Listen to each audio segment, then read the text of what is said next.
것이다. 우리가 사회주의 할 때는 뭡니까? 개인보다는 공동체를 우선하는 인간 생활의 개선을 목적으로 부동산 문제 등의 해결을 하기 위한 방법을 찾는 시장은 굉장히 효율적이거든요. 근데 그 시장이 고장났어. 자동차 고장난 거랑 똑같아. 그럼 고쳐야죠. 네. 시험과 관련된 부분을 지금부터 들어가 보시면 되겠습니다.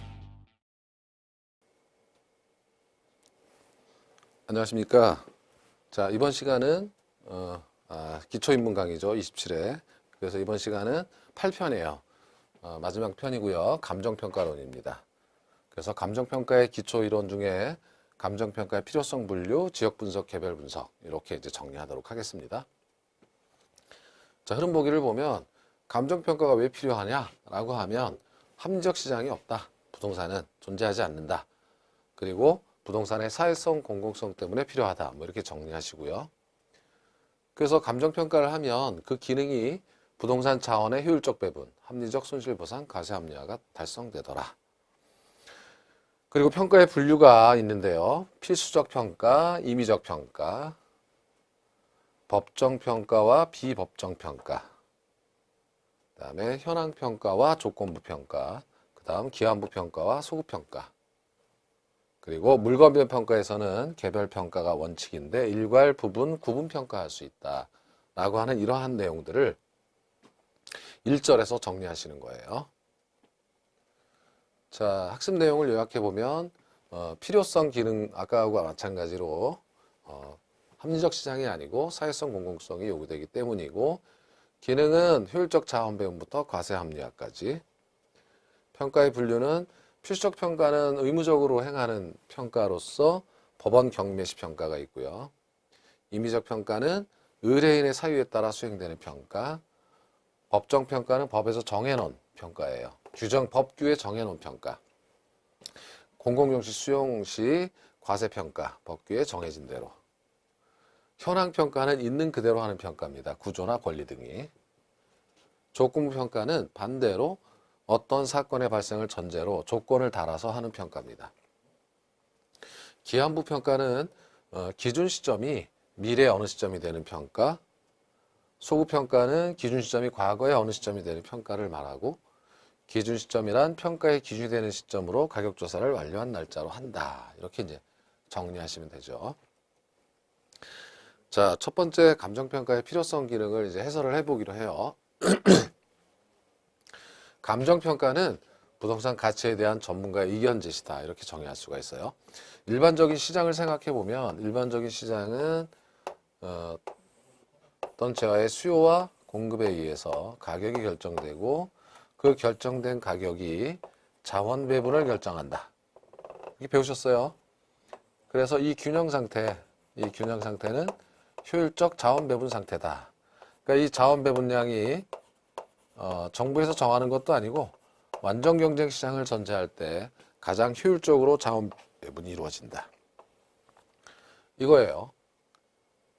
그런데 문제는 부동산 시장은 합리적 시장이 이게 어렵다. 그러니까 이렇게 수많은 공급자가 있지도 않고요. 예를 들어서 소수의 판매자가만 존재한다든지 경쟁 시장이 아니죠. 그러면 가격이 왜곡될 수가 있는 거죠. 그러면 정상적인 시장이라면 거래될 수 있는 그 가격이 아닐 수 있다는 거죠. 그렇죠? 그래서 결국은 이러한 이유 때문에 감정평가란 이렇게 정의하는 겁니다. 부동산 가치에 대한 전문가가 가치에 대한 의견을 제시하자. 이런 거예요. 어느 지역에 있는 부동산 10억이다. 이거 너무 비싸다.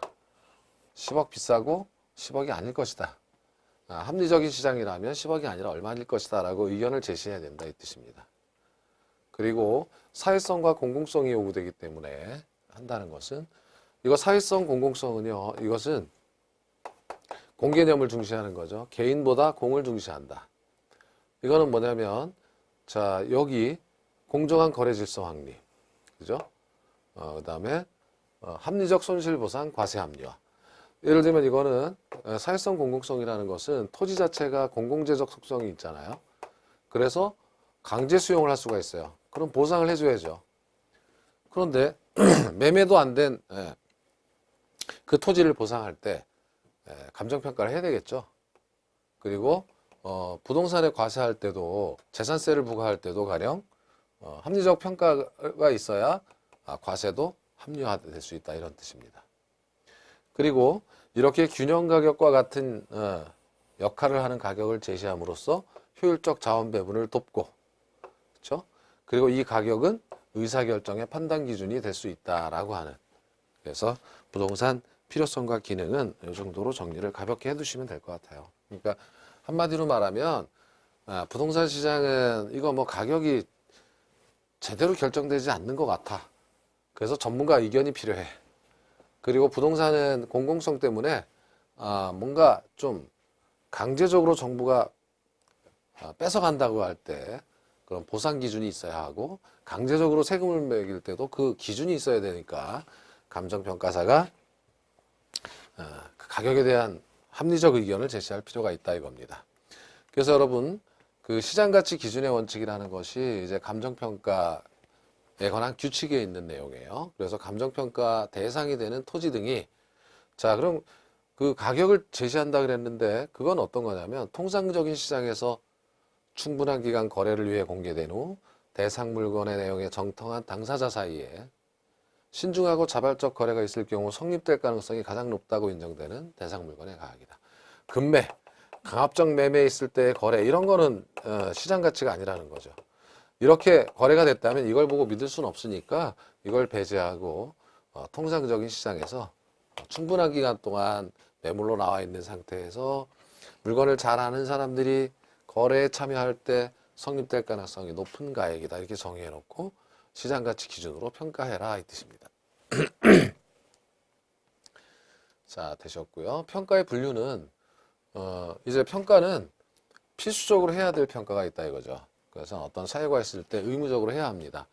가령 법원 경매에 들어갔다 어떤 아파트가, 그럼 반드시 감정평가하고 그 평가한 가격이 최소 경매가가 되는 거예요. 최저 입찰가가. 그래서 법원 경매 시 감정평가. 그러나 임의적 평가는 의뢰인이 원하면 하는 거예요. 그래서 의뢰 사유에 따라 수행되는 평가다. 반드시 해야 되는 게 아니라는 거죠. 법정평가는, 자, 이 한자를 보면 법에서 정해놓은 규정이 있어요. 가령 공공용지 수용, 과세평가 등은 법규에 정해져 있기 때문에 법정평가다.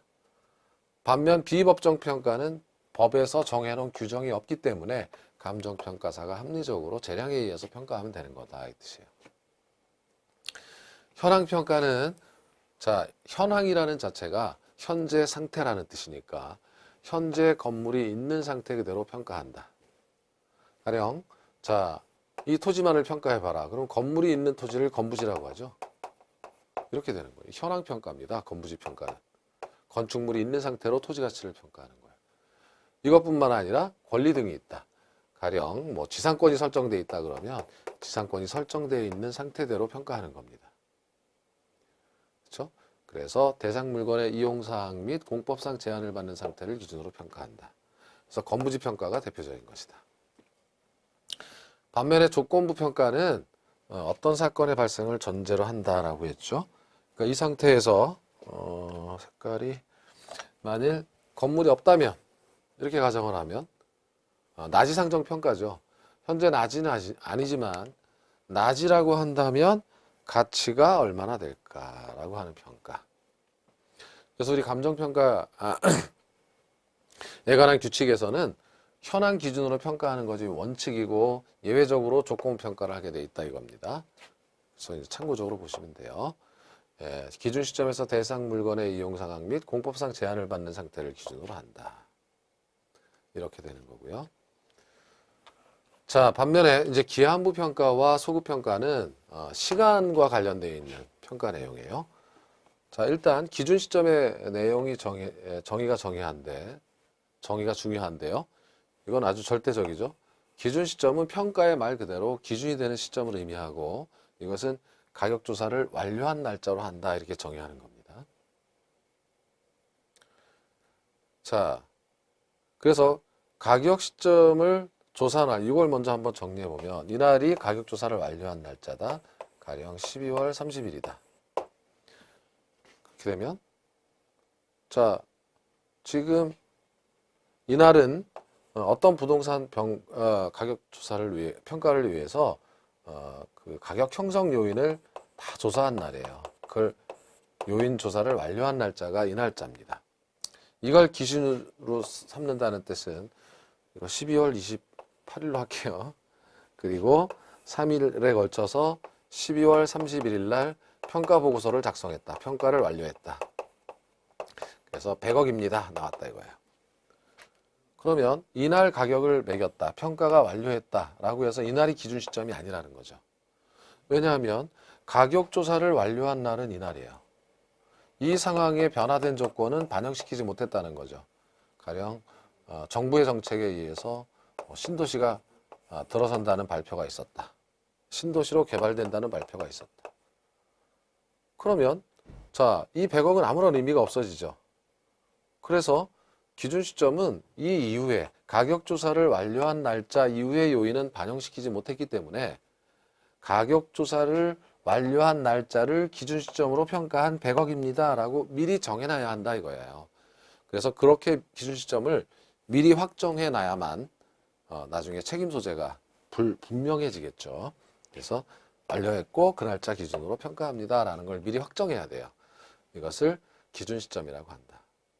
그런데 그 기준 시점이 미래가 될 수도 있고 과거가 될 수도 있어요. 기한부 평가란 미래, 기준 시점이 미래가 되는 겁니다. 이 이해가 안 가죠? 아니 미래 가격을 어떻게 알아요? 라고 하면 가령 6개월 후에, 현재가 아니라 6개월 후에 철거 예정인데 그 철거 예정인 창고 부지의 가격, 그럼 철거가 됐다는 가정을 하고 이걸 평가하는 것이 합리적이겠죠. 어차피 철거 예정이니까. 그래서 이 평가는 기한부 평가가 되는 거예요. 조건부 평가와 거의 함께 기한부 평가가 이루어지는 거예요. 그래서 자, 되셨고요. 그 다음에 소급 평가하게 되면 여기서 소급이란 기준 시점이 이제는 과거로 돌아가는 겁니다. 이것도 과거의 가격을 뭐하러 구합니까? 라고 하면 자, 현재 시점이 아니라 과거 시점, 가령 현재가 12월 28일인데 과거 10월 1일자로 소송이 벌어졌었다. 이 날짜로 집값을 물어줘야 된다. 그럼 이 날짜 가격이 필요하겠죠. 그래서 소유권 분쟁 소송으로 가령 3개월 전 가격을 알아야 할 때 그러면 그날을 기준 시점으로 해서 평가할 필요가 있는 거고 이러한 평가를 소급 평가라고 한다. 이렇게 부르는 거예요. 자, 그리고 이제 조금 더 살짝 어려워질 수 있는 내용이고 시험에서도 조금 더 자주 나오는 내용은 물건별로 평가하는 원칙이다 그랬는데 물건별 평가라고 하면 자, 물건은 여기서 부동산을 말하는 거예요. 그래서 부동산은 1편에서 토지와 그 정착물, 토지의 정착물은 부동산이다 그랬고요. 그럼 그 정착물에는 토지의 일부로 보는 정착물과 가령 저절로 자라나고 있는 수목이라든지 토지와는 언제나 독립된 것으로 간주되는 건물이라든지 이렇게 이제 나눌 수가 있었죠. 그런데요, 물건별로 평가를 했으니까 이건 하나입니다. 이거는 토지의 일부인 물건이니까 얘는 별개의 물건이 아니라서 하나로 보고 평가하는 거예요. 개별 물건 기준의 원칙이라는 거는. 그리고 얘는 별개니까 물건이 독립되어 있죠. 토지하고. 그러니까 토지 따로 건물 따로 평가해야 되는 거예요. 그럼 이 경우는 토지는 토지대로 건물은 건물대로 따로 평가한다라는 것이 개별 물건 기준의 원칙입니다. 그래서 원칙은 감정평가는 대상 물건마다 개별로 하여야 한다. 라고 되는 겁니다. 근데 이상하죠? 이거 땅하고 나무하고 하나로 평가할 수 있을까? 라는 의문이 드실 수 있고 일반적으로 토지와 건물, 아파트 같은 경우는 따로 나누어서 매매하지도 않잖아요. 그래서 예외 규정이 있는 겁니다.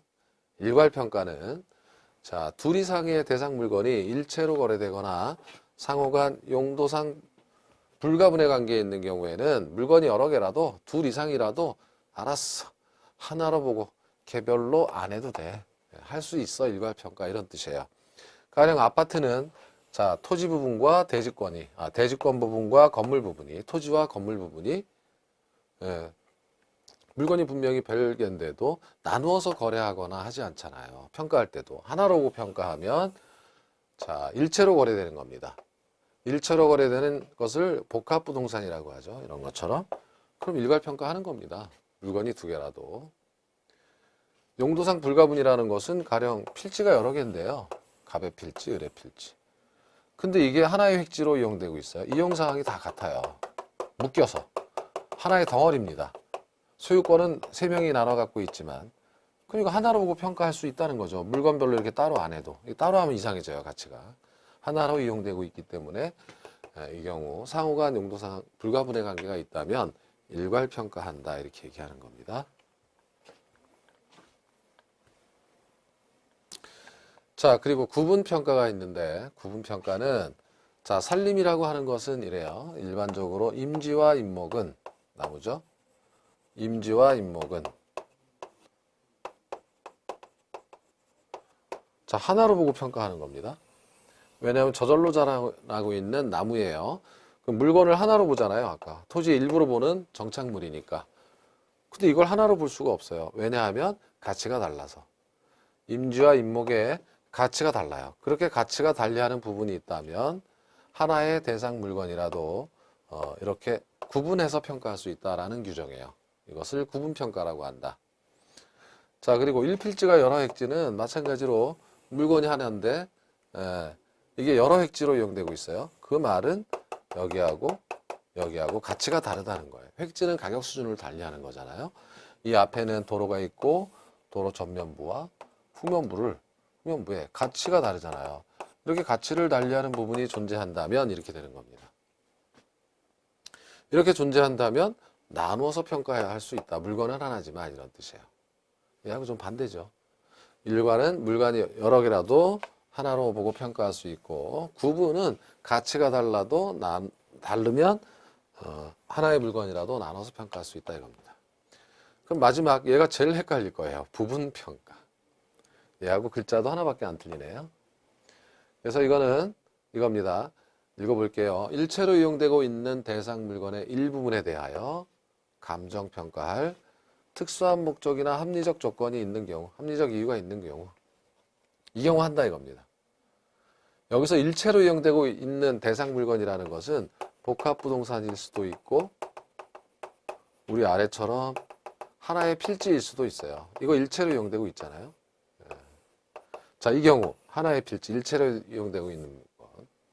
이게 한 필지인데 한 필지의 토지 중에 일부가 편입됐어요. 도로에 편입됐습니다. 그러면 나머지 토지를 잔여지라고 합니다. 그러면 잔여지가 있고 여기 편입된 토지가 있습니다. 그럼 이 잔여지를 평가할 때, 그죠? 이 잔여지를 평가할 때, 이 가치가 다르니까 구분이구나 라고 하면 안 되죠. 원래 가치가 같아요. 그죠? 도로에 편입될 예정인 거죠. 그러면 지금 보면 가치가 다른데 이런 상황이 벌어진 거예요. 자, 이게 갑의 필지인데 보상을 해줄 때 말이죠. 전체를 보상해 주는 게 아니라 편입된 부분만 보상해 주는 거잖아요. 요 부분만 보상해 주는 겁니다. 요 부분만. 그러면 전체를 평가할 필요가 없잖아요. 일부분만 평가하잖아요. 물건의 일부분에 대해서 합리적 이유가 있어요. 평가해야 될 이거를 부분평가라고 한다 이겁니다. 얘는 다른 이유가 구분은 가치가 다른 경우 나누어서 구분해서 평가하는 거지만 부분평가는 가치가 다르지 않아요. 어차피 같은 필지였어요. 그런데 편입돼 가지고 요 부분만 보상해서 요 부분만 평가할 필요가 있는 경우 평가한다 이겁니다. 자, 여기까지 용어 정리를 다시 한번 하면서 복습을 해봅니다. 합리적 시장이 존재하지 않는다라는 뜻은 부동산의 자연적 인문적 특성 배우셨죠. 그래서 일반재와 달라요. 그래서 균형 가격 형성이 어렵습니다. 부동성, 부증성 이런 것 때문에. 그래서 자원 배분을 최적으로 만들어줘. 이건 뭐 너무 어려우니까 튼가. 2편에서 배웠는데 다 잊어버렸을 거예요. 시장 균형 가격은 사회적 잉여를 최대화하는데 그게 형성이 어렵다. 그래서 감정평가가 필요하다 이런 뜻입니다. 자, 수용이라는 것은 공룡징수라고도 하는 거고 공법에서 많이 배우실 거예요. 개인의 재산권을 법률에 의해 강제적으로 취득하는 거예요. 그래서 수용시 보상평가, 사회성 공공성 때문에 필요하다 이거죠. 감정평가가. 법원 경매제도는 이제 여러분 잘 아실 거예요. 이거 한번 읽어보세요. 제가 여기서 특히 읽지는 않겠습니다. 경매할 때는 최저 입찰가, 감정평가에서 반드시 해야 되는 필수적 평가다라는 것 때문에 법원 경매를 여기다 써드린 거죠. 정리해 보시고요. 기준 시점이란 가격 조사를 완료한 날짜를 말한다. 그래서 굉장히 중요한 내용이죠. 4번은 자, 셀프 평가를 해보세요. 1번 부동산 시장은 합리적이지 못하고 부동산 자체의 사회성 공공성 때문에 부동산 가격은 전문가의 의견 제시, 즉 감정평가가 필요하다. 그래서 맞는 거죠. 자, 2번 기한부 평가는 기준 시점이 과거의 어느 시점이 되는 평가, 소급 평가는 기준 시점이 미래의 어느 시점이 되는 평가다. 이거는 아리까리 하십니까? 바뀌어 있습니다. 그렇죠? 기한부와 소급 평가의 내용이 바뀌어 있어요. 자, 3번 하나의 대상 물건이라도 가치를 달리하고 있는 부분이 있는 경우에는 부분 평가를 할 수 있다. 부분이네 하면 안 되죠. 틀렸죠? 구분 평가예요. 가치가 다르면 구분 평가. 하나의 필지의 일부분이. 그러나 가치가 다르지 않은데도 그 일부분만 평가해야 된다. 이럴 땐 부분 평가죠. 합리적 이유가 있잖아요. 잔여지 평가라든지 도로에 편입돼서 이런 사례를 들었으니까 지금 설문에서 제시하고 있는 내용은 부분 평가가 아니라 구분 평가, 가치를 달리하는 부분이 있어서요. 자, 한번 보시죠. 이거는 감정평가의 기능이 나온 거는 이때가 유일해요. 그죠? 뭐 쉬운, 기초인문이니까 쉬운 문제 한번 풀어보죠. 부동산 의사결정 판단 기준 제시, 가격이니까. 감정평가 자체가 가격을 제시하니까 그 가격을 보고 의사결정을 하고 가격을 보고 손실보상해주고 이건 말도 안 되죠. 부동산 경기 활성화 됩니까? 감정평가하면. 그래서 그러면 뭐 정책 쉽겠네. 감정평가만 열심히 하면 부동산 경기가 좋아진다. 말도 안 되는 거예요. 그 가격을 보고 과세 기준을 세우고 그 가격이 적정한 부동산 가격을 유도할 수 있게 해주는 거예요. 이것이 감정평가의 기능이다. 자, 다음은 2절로 왔어요. 2절에서는 지역 분석과 개별 분석에 관해서. 자, 지역 분석은 먼저 하는 선행 분석이고, 그 다음에 이제 가장 자주 나오는 게 이 부분이에요. 선행 분석, 표준적 이용을 판정한다. 그리고 개별 분석은 후행, 나중에 하는 분석이고, 최유효 이용을 판정한다. 굉장히 추상적인 용어들이 나왔어요. 그래서 잘 이해하셔야 되고. 지역 분석에서 지역은, 자, 동일수급권이 가장 큰 범위인데, 인근 지역과 유사 지역을 포함한다, 이런 겁니다. 그렇죠? 그래서 인근 지역, 유사 지역, 동일수급권 이렇게 보시면 되고, 그리고 그 동일수급권은 주거지, 상업지, 공업지, 혹은 후보지 이행지마다 그 범위가 다를 수 있다라는 내용이에요. 주거지는 통근 가능 범위, 상업지는 수익성을 기준, 공업지는 생산성, 후보지는 전환이나 이행 후, 후보지나 이행지는 뭐 이런 정도의 내용이 주요 주제가 됩니다. 자, 미리 보기를 보시면 학습 내용 요약을 보시면 이렇게 지역 분석과 개별 분석을 비교하는 것이 지역 분석, 개별 분석에서 시험 문제가 나오면 90% 이거다. 절대적이다. 이런 거예요. 자, 이거는 이렇게. 그 다음에 지역 분석에서는 인근 지역, 대상 부동산이 속한 지역이다 이거죠. 그리고 유사 지역은 속하지 않았지만 인근 지역과 유사한 지역이다 이런 뜻이고, 동일 수급권은 자료 수집의 최원방권이고, 인근 지역, 유사 지역은 물론 주변 용도 지역까지 포함할 수 있다라는 개념이고요. 그리고 성숙도가 높은 경우에 후보지와 이행지는 전환 후지만 그렇지 않은 경우는 전환 전이겠다. 뭐 이런 내용도 있고. 그리고 용도별로 동일수급권의 범위가 다르다는 거, 주거지, 상업지, 공업지 이렇게 해서 이해를 하셔야 합니다. 자, 첫 번째 주제는 지역 분석과 개별 분석의 상호 비교입니다. 지금 이게 수도권 지도입니다. 수도권 지도고 이게 잘 보이실지 모르겠지만 여기 붉은 선으로 되어 있는 것이 여기 서울이에요. 이렇게 서울이 돼 있죠. 서울 뭐 인구만 많아요. 인구만. 살기 별로 좋지 않습니다. 그래서 이게 서울이고, 그 다음에 옆에 보면 뭐 광주시, 성남시, 과천시, 시흥시, 부천, 김포 해가지고 이제 위성 도시들이 있죠. 이렇게. 그런 말이죠. 가령 성남시에 어떤 땅이 있는데 이 지역에 뭐 아파트가 한 채 있다, 뭐 상가가 있다 이겁니다. 그렇죠? 그럼 이 상가가 얼마짜리인지를 판정해야 돼요. 그럴 때 뭐 상가든 아파트든, 그럴 때 이 지역이 어떤 특성을 갖고 있는지를, 예를 들어서 여기 성남시에 있는 아파트와 여기 뭐 강원도에 있는 아파트가 가격이 다르죠. 똑같은 물건이라도 지역의 지배를 받는 거잖아요. 그러니까 자, 먼저 해야 돼요. 지역이 어떤 지역이냐라는 걸 먼저 알아야 된다 이 뜻이에요. 선행 분석이다 이건데, 그럼 먼저 무엇을 합니까? 라고 하면 표준적 이용을 판정하고, 그죠? 그리고 나중에는 무엇을 합니까? 하면 최유용을 판정한다 라고 하는 거예요. 이것을 설명하기 위해서 여러분, 이게 작년에도 써먹었는데요. 양악선 체조 그림입니다. 체조의 신, 도마의 신. 근데 이런 체조 경기를 제가 여기다 그림을 붙인 이유는, 이런 체조 경기는 만약에 10점 만점이다 하면 만점의 기준이 있어요. 10점 만점이다 라고 하면 만점의 기준을 세워놓습니다.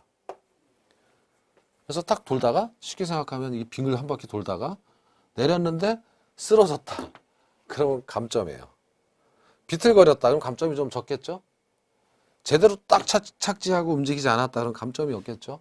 예를 들어서 하나에 이렇게 도마라는 운동에 만점의 기준을 정해놓는 것, 이걸 표준적 이용을 판정한다 이렇게 얘기할 수가 있다는 겁니다. 그러면 가령 여기 아까 성남시를 얘기했잖아요. 그럼 성남시의 표준적 이용을 판정한다라고 하면 여기가 이제 상업지역이다라고 생각하면 이 상업지역에 상가가 있겠죠. 이 상업지역의 상가의 만점의 기준, 표준적 이용은 여기 10층 상가가 인구나 이런 조건을 보니까 10층 상가가 최적이다라고 표준적 이용, 즉 이 지역에서 가장 잘 이용할 수 있는 방법을 미리 정의해 놓는 거예요. 만점의 기준을 세워 놓은 겁니다. 그러면 양학선 씨가 돌아가지고 착지해서 약간 비틀거렸어요. 그럼 감점을 해야죠. 9점 이렇게 나왔어요. 이것은 최유 이용을 판정한 겁니다. 그래서 여기는 표준적 이용을 판정하면 그 지역 전체를 보는 거니까 지역 전체의 가격 수준이 나오지만, 최유용을 판정하면 구체적 가격이 나오는 거예요. 구체적 가격이 나와요. 그러니까 최유용을 판정한다는 것은, 자, 만점의 기준을 세워놓고 마루운동에 도마에, 이거 도마인가요? 도마죠, 도마. 이 도마에 만점의 기준을 세워놓고, 자, 그 최유용의 여부를 가지고 진짜 베스트로 이용했는지, 운동을 했는지 가지고 구체적 점수를 매기겠다 이거잖아요. 약간 비틀렸어. 구체적 가격, 점수 나왔어요. 9점. 그러니까 당연히 만점의 기준을 먼저 세워놓고, 만점, 개별 부동산들이, 개별 연기자들이, 운동선수들이 최유용을 했는지 감점 하니까 여부를 판정해서 구체적 가격이 나오는. 그래서 여기도 마찬가지예요. 분당 지역의 성남시 지역의 상업지역, 일부 상업지역이 상가 10층 상가 이용이 표준적 이용을 판정했는데 대상 상가가 9층이다. 그러면 이건 만점을 줄 수가 없는 거죠. 최유 이용이 아니에요. 그래서 감가를 하겠죠. 약간 살짝. 그렇죠? 11층이다 라고 해도 마찬가지겠죠. 그래서 구체적 가격을 추정한다라는 겁니다. 그래서 항상 보면은 이 부분, 지역 분석은 먼저 하는데, 먼저 뭘 합니까? 라고 하면 그 지역에서 가장 잘할 수 있는 이용을 찾아봐라. 전체 돌아다니면서. 전체 가격 수준이 나오고, 그 다음에 그것을 토대로 개별 부동산이 채용 상태인지 여부를 판정해서 구체적 가격이 나오는 것이다. 이런 겁니다. 그렇죠? 그리고 나중에 이제 적합의 원칙과 관련돼 있고, 이건 주변 환경을 보는 거니까 다음 시간에요. 얘는 균형, 부동산 내부의 이용을 보니까 균형의 원칙과 관련되어 있다. 이렇게 이제 배우시게 될 거예요. 자, 이렇게 됐고요. 그 다음에 이제 두 번째, 지역 분석에 있어서 지역을 살펴봐야 되겠다 이겁니다. 인근 지역. 지금 이 푸른 하늘색으로 보이십니까? 이 하늘색에 있는 이 범위를 인근 지역 이렇게 설정해 놓은 겁니다. 여기 주택이 있어요. 대상 부동산이 속해 있는 지역이에요. 이것은 인근 지역의 정의는 부동산의 이용이 동질적이고, 그러니까 여기 주택들이 굉장히 많아요. 동질적 주택들이 굉장히 많아요. 그리고 가치 형성 요인 중 지역 요인을 공유하는 지역이다. 이렇게 정의할 수가 있다. 여기 있는 부동산들 다 가격이 비슷하다 이겁니다. 그래서 이 지역에서는 부동산 가격 형성에 직접적 영향을 미치는 지역이다 라고 정의할 수가 있는 거예요. 반면에 유사지역은 대상 부동산, 이게 평가 대상 부동산이에요. 지금 요게 대상 부동산에 속하지 않은 지역이지만 이 지역은 인근 지역과 너무 유사하다 이겁니다. 얘를 유사지역이라고 한다 이거죠. 그래서 가격과 용도 면에서 상호 대체 경쟁 관계에 있다라는 것은 여기 가 몰라봐. 아, 일로 이사 갈래나. 내리면 이쪽에서 이사 옵니다. 대체 관계. 서로 경쟁 관계에 있어요. 예. 그리고 자, 유사지역을 정해보면 대상 부동산에 속하진 않았지만 인근 지역과 유사한 특성을 갖는 지역이다 라는 거죠. 그럼 이것보다 더 넓은 지역은 동일수급권이에요. 동일수급권은 이제 아까하고 다른 게 인근 지역 여기 있고요. 유사지역들이 있고 여기 주변 용도지역까지 포함해서 이 전체를 동일수급권이라고 한다. 이렇게 정의하는 거예요. 이 동일수급권 하게 되면 이거 같은 수요와 공급이라는 뜻이에요. 수요 공급 권역이다. 같은 시장 권역이다 이런 뜻이에요. 같은 시장 권역. 뭐 여기 쓰나 다 바꿀 수 있다 이겁니다. 그래서 인근 지역과 유사 지역을 포함하고 주변 용도 지역이라고 하는 것은 뭐냐면 이 부분인데요. 자, 얘는 가령 여기가 이제 주거 용지다. 집이 아니라 주거지를 땅을 평가하는데 얘는 농지다. 그러면 대체성이 없잖아요. 동일수급권이 아니잖아요. 근데 왜 들어갑니까? 라고 하면 얘는 후보지나 이행지, 즉 농지지만 앞으로 택지가 될 거야. 즉 주거지가 될 거야. 곧 변해.